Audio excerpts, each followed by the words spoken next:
I just want to walk over here for a minute and just say thank you, Chris. You've been tweeting a great job. I've been reading. You don't even know me, right? But good job. I want you to know we're watching those tweets. So now we're going to talk about some fun things. Theresa, you were Mayor Emanuel's first chief of staff. Guilty. Yeah, and you left the job and the place went to hell. What happened? Now we know. No, but let me ask you seriously, start here for a moment, that I studied up on Chicago. I thought I knew Chicago well, but I really didn't have a full understanding of how bad things were right now.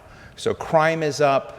There's distress with budgets. End of June is another big payday for sort of union pay. People don't know what's going on. Springfield is a mess. There's a lot of dysfunction. I mean, there are a lot of good stories, but there seems to be a lot of bad bubbling up. And I'm just interested in, given your perspective of both being head of the chamber, but also helping to run the city, what you think about that. There's no doubt that we're in a very difficult period in Chicago's history.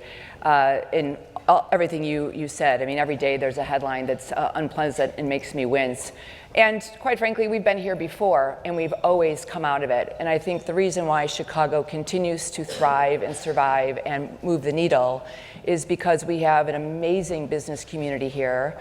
And back to the Chicago fire, even up till today, they always step up to the plate to make a big difference.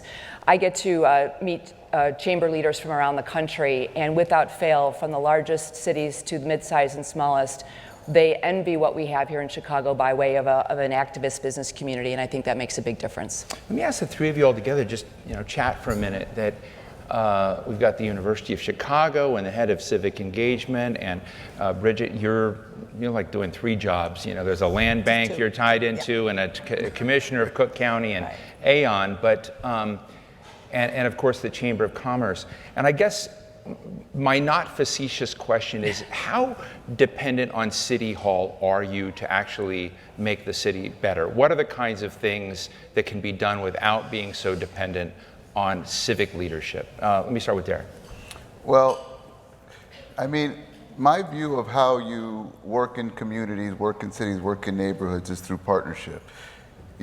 Most of the work that we do when it comes to development and whatnot, it involves City Hall. Mm-hmm. You got to go through City Hall to get approvals, the permits, the support, and we try to work in concert. We actually signed an MOU with the mayor just last year, us and 7 other universities across the city, to figure out how the plans that the universities have can work in tandem with what the city has. But it's not just a City Hall issue. I don't think that one institution, one organization can solve all the problems and the challenges that we face in this city. Mm-hmm. And it really takes all of us thinking about what role can we play, and then working together through partnership. So we do a lot of work with the local communities where we partner with various stakeholders and community-based organizations. We work with other universities. We work with the city, obviously. So make it real for me, because let's say University of Chicago has been here a long time. The Chamber's been here for forever, although you're just the 5th leader of it, so apparently you have long tenures, and companies are here. So that climate and those stakeholders are always here. When do they work well together, and when do they not? What do you need to make that set of characters do something extraordinary? So let me give you one concrete example. So one of the issues that you have on the south and west side, actually other parts, but particularly the south and west sides, is we need to drive more economic activity there. We need more dollars supporting the businesses, the workers, whatnot. Right. At the university, we created a program called U Chicago Local. The idea was, let's think about the purchasing power of the university. Between the university and the medical center, we spend $1 billion every year buying stuff. We said, can we direct more of that to businesses on the south side of Chicago? We brought the idea to World Business Chicago. Mm-hmm. And we said, we're trying to do this in our neighborhoods, but why don't we see if we can get other anchors, the city and other players, to also partner and do it in both the south and the west sides. That led to the creation of an organization called Chicago Anchors for a Strong Economy, CASE. There are 15 anchor institutions, us, Northwestern, Rush, UIC, the city of Chicago's in there, the county is in there, ComEd, Advocate, businesses, the museums in the park. You have a variety of organizations that are all coming together, and we're each asking ourselves the question, how can we leverage our dollars that we spend anyway to invest in businesses on the south and west sides? How can we strengthen the capacity of those businesses to better compete? How can we think about our hiring and do more local hiring? All of which is leading to strengthening the neighborhoods, the people in the communities that need help the most. And does it feel real to you or token, Bridget? Oh, it's very real. It's very real because, I mean, to be honest with you, it's not, to me it would be token if we said, let's come up with something we can do on the side while the rest of the institution's going here to help out. This is just about thinking more strategically about what we do anyway. We got to buy the stuff. All those institutions need to buy things. The question is, are you going to buy them from New York? Are you going to buy them from California? Or are you going to buy them from Chicago? And if you're buying them from Chicago, will you buy them from businesses in the neighborhoods and in the communities that need help the most? So to me, it's very real, and it's creating great connections to businesses that we didn't have before.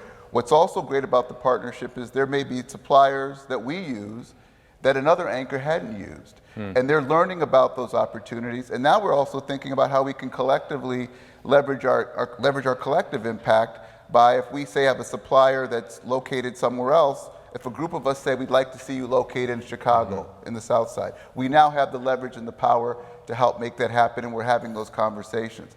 So it's not, to me, a lot of this work is, it's not rocket science. It's really about having a passion and a commitment and rethinking what are the tools we have at our disposal and how can we direct them to have Bridget, this broader impact. I'm paraphrasing here because I don't remember how quite. You had a program you were working with on job stop bullets, or a job, Nothing stops a bullet like right, a job. Yeah, job stops a bullet.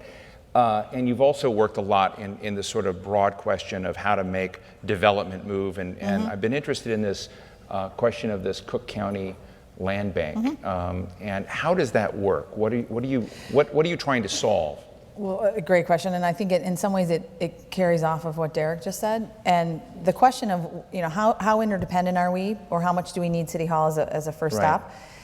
I think his point about the university, everyone's got to kind of know their own power and do their thing the best way. So my first job out of school for about a decade, I was a community organizer, and the lessons you learn there are you got to build up your own base, you got to define your issue, how you're going to move forward, and how to actually get other people to follow you. But you have to have a really clear set of goals and objectives. And this is what Derek's talking about, as far as they're not going to City Hall and say, hey, could you solve my problem because I have to figure this out? And this is the same thing we came about with the land bank. So I got onto the board in 2009, and we were kind of at the end of the foreclosure crisis, or 3/4 of the way through.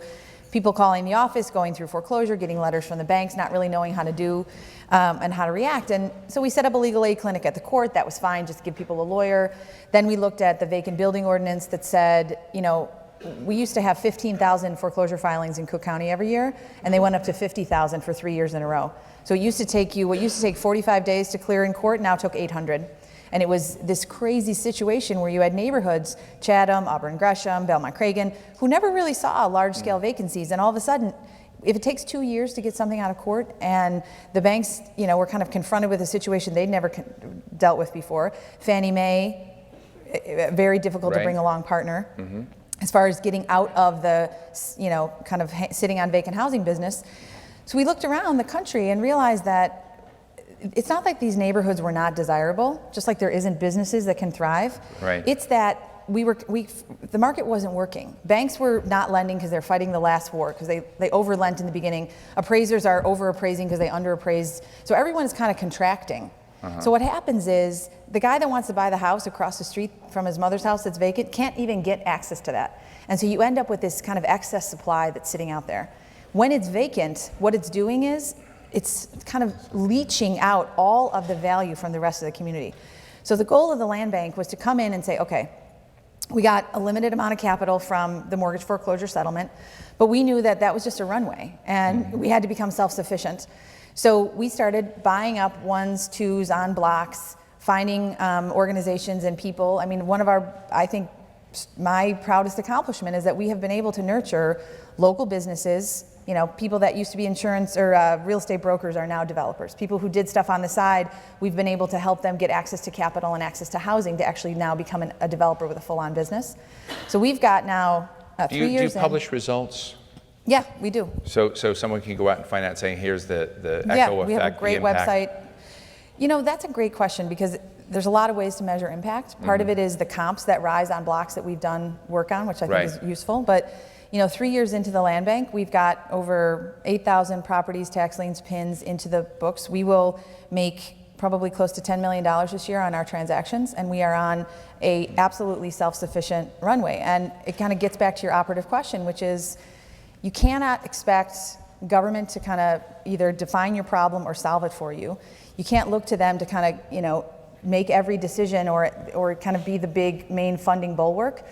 There are a lot of issues and problems in the city, but there are also a lot of inherent resources. And it's just about, like Derek said, how do you be more strategic in the things that we are already doing? But like I said, for me, it gets back to the lessons I learned as an organizer, is you have to have a clear set of a mission and a direction, but you got to be able to articulate that to people, and you have to get them to be able to be willing to kind of come in common cause with you. Because if you can't solve your problem kind of on your own, and you're always looking to a funder or a government to do it, you know, you might be able to do it for a couple of years. It's not sustainable. Theresa, in the chamber and in the world and the business executives you deal with, what is the chatter among them about what really needs to be fixed and done here? What are the, say, top 3 priorities that you're trying to remedy that you think in private-public partnerships you're able to weigh in a constructive way? There is a certain amount of dependence on the government to get to the next level. And which government? City, county, and state. Because for us, the first thing that needs to be done is to really, really address our financial problems. It's the pension shortfall. It is the inability to find enough revenue to pay for government. It's defining what government is and what then we should do to pay for it. So we spend a lot of time we have a whole advocacy group at the chamber that works on just that, you know, either fighting one-off solutions to more entrenched problems. So couldn't they just say, here's a lot of tax dollars, kick in more money and just solve the problem? The business community? Yeah. No. Okay. There's a better way to do this. There's a much better way to do this, much more thoughtful. And again, back to the whole strategic side of it. So there's a certain amount of dependence on government, because even though we might have a great initiative to stem violence, there might be a great initiative to reform juvenile justice, there might be a great initiative at the local level for economic development.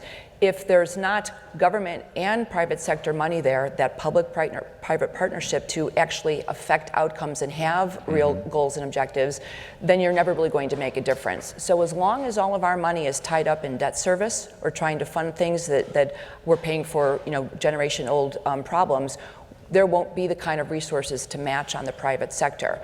That doesn't mean the private sector is waiting for that. And just as Derek pointed out, the CASE initiative, the Chicagoland Chamber of Commerce is the largest provider of small and mid-sized businesses to the CASE initiative to get them into the pipeline through our members, our Small Business Development Center, the work we do out in the local neighborhoods. We are not waiting for you know, another economic development initiative coming out of the state, the county, or the city. We're in the trenches working on that right now. And what we've been able to do is leverage our breadth and depth of membership to say that you big guys like the U of C, like Aon, here's what we can collectively do to help make a difference. And it's not just CASE, it's the Goldman Sachs 10,000 Small Business Initiative. It is Chicago Forward. It is the Export-Import Initiative that we have going on. It's our own Small Business Chicago at the Chamber. We are actually leveraging all aspects of the business sector, large, medium, and small, to start having an impact out in the communities where it belongs. There's a certain amount of having to work with government to make that happen, but if we wait for government to fix its house, we'll never get anything accomplished. But it also means we know we've got to work with government to give them support, backbone, cover, whatever it takes to make the hard decisions, because the decisions are hard. Fascinating. Bridget, you know, like my colleague Ta-Nehisi Coates, who won the National Book Award this last year, but he's written a lot in The Atlantic about Chicago, about redlining and kind of long-term institutionalized bigotry in the way that this city and a lot of other parts of the country have worked. And I've been intrigued by your hiring practices. They're so different than many other big firms in that you are hiring, as I understand it, people from Southside, trying to get a talent pipeline from non-traditional areas. Now, maybe that was a different insurance company I was reading about, but I think it was yours. Yeah. So I don't want to praise you if you're not deserving. Have at it. But I guess the question I have here is that a lot of times we talk about educating people, but you know, particularly as this city struggles with its identity and struggles with parts of the town that weren't developed, struggles with over-incarceration in certain areas, and et cetera. Not many people are given a second chance in our economy, number one. And number two, it's not very well designed that people from certain communities are sort of given a leg up. And I'm interested just in the before we go to Derek here for a minute, but in the corporate side, do you find any real change happening? Is the model of what you're doing impacting other businesses? Because it seems to me they're fine taking cream of the crop, but let 90% of the other people that have had a tough system built up against them not give them another chance. So, yes, so I'll talk about the Aon example in a second, but I don't think it can be said enough of the institutional barriers that we put for someone who made did something really bad, stupid, whatever you want to call it, at 18 or 19 or 22. And this is something I would actually ask everyone here who works at a private sector company, is to call your HR department and say, what is our policy on hiring someone with a conviction? Right. Do I have to wait 5 years? Do I have to wait 10 years? I mean, you might be the first person who's ever even asked this question. And then if the answer is more than a couple of years, why? Why is that? And why is it for all crimes? And why aren't we being a little bit more thoughtful about this? Because our ability now to track people for everything they've ever done is, it's creating this barrier beyond which no one can overcome. Mm-hmm. And we're going to end up paying that price on the end, and to say it's completely unjust. But on Aon's front, so we're creating a financial services apprenticeship, much like we see apprenticeships in the trades. And we're going for high school graduates and people who are smart and ambitious and all of those things, but maybe just haven't gone through the gauntlet of a 4-year degree. And it wasn't, and this goes exactly back to not making special pilot programs. We looked at all of our entry-level positions, and I saw Dan Spray from Chase and a bunch of the banks we're partnering with, in CNA and Allstate and Zurich. But we looked at our entry-level positions, and many of them didn't really even require a 4-year degree, but it just kind of, you would over-rotated there because it was easier to hire, and it kind of got you other attributes that you might have liked. So that would be the second kind of call to action that I would put out there for people is, we make the wall so high for people to jump over, and you're really damning yourself because you're cutting yourself off from a really great talent pipeline, right? And you're also not giving people a chance. So instead of kind of forcing people to fit the pipeline, make the pipeline fit the talent Teresa, pool that we have. Is that something that you folks talk about in the chamber? Oh, we do. Our foundation actually is working on talent, specifically to early getting the kids sooner rather than later. We have 5 STEM high schools here in Chicago, science, technology, engineering, and math, and each has been sponsored by a corporation here in Chicago. This last summer was the first time that the junior class could actually go into jobs.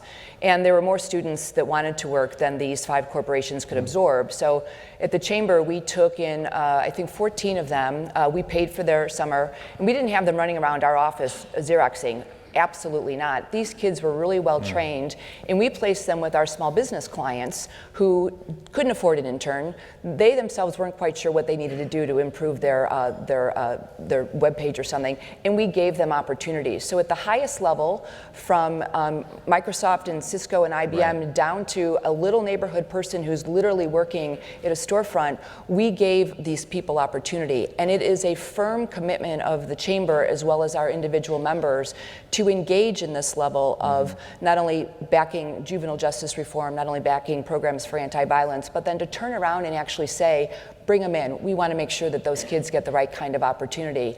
And some of it is really quite striking. 2 of the students did work at our office, and they had never been downtown before. And I actually, at a staff meeting we had a couple weeks ago, we were talking about the fact that we were having more of these students in our office this summer, but we also had a group of high school students come to our office for an immersion half day. And some of those kids had never been downtown before. And so I asked my staff, I said, how many of you have been to Englewood? Works both ways, you guys. So we actually had a program out in Englewood to make sure my staff and our members got down to Englewood Blue, which is an incubator down there. Right. And I think it's incredibly important for us to make sure that we embrace this from both sides, not only bring them into our world, but understand the world from which they come. I want to go to the audience. I would believe in going to the audience for at least one question, so somebody get ready. But Derek, let me just ask you, you helped bring the Presidential Library to the south side of Chicago, or hopefully it's going there and will get done one day.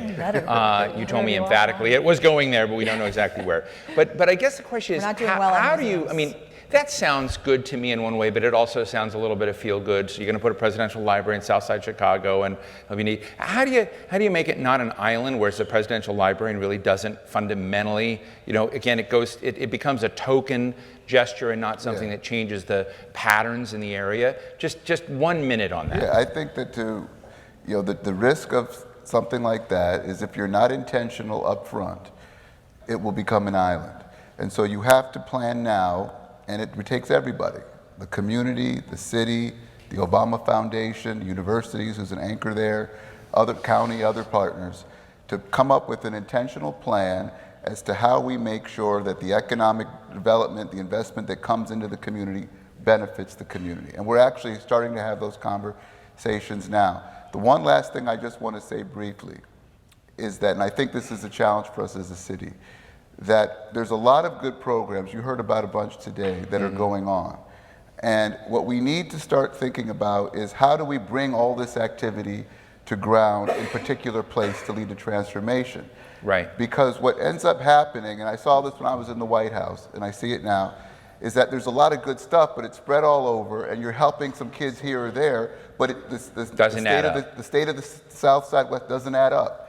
And we have to start thinking about how you bring land bank and your programs and our stuff to neighborhoods, get them transformed, and then you can move to other places.